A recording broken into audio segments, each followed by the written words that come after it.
Shoppers may be a boost to Brazil's economy, but there are signs of strain. July retail sales rose just 1.4% in the quarter. Stephen Gibbs has more. Brazilians love to shop. Just look at the sales figures of this mall in Sao Paulo. They are rising at 6% a month. Its whole design is aimed to attract this country's growing middle class. Some of the shoppers here just a decade ago were technically living in poverty. Now, for the first time in their lives, they can really spend money and borrow money. Consumerism is here. Nearly 70% of the Brazilian population have access to credit and incomes. They want to consume. The government here wants to make that easier.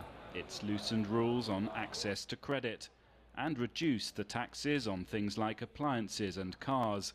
The message is clear.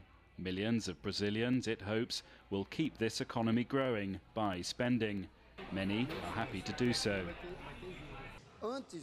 Before, Brazilians did not have the opportunity to buy new appliances like fridges, cars, stoves. Every Brazilian now has the opportunity to have a car, a motorbike. The people who don't want to buy things are people who don't want things. Never before has this happened in Brazil, and things are getting better. But some warn that this economy is becoming overly dependent on consumers. It's a policy, they say, which might have worked to date, but has its limits.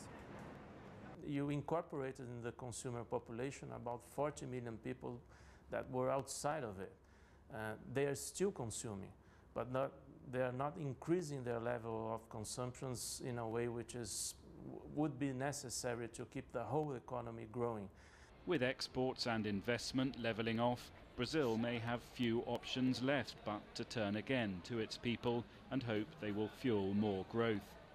But building an economy on increasingly indebted consumers, that's a path other countries have been down and learned to regret. Stephen Gibbs, CCTV, Sao Paulo.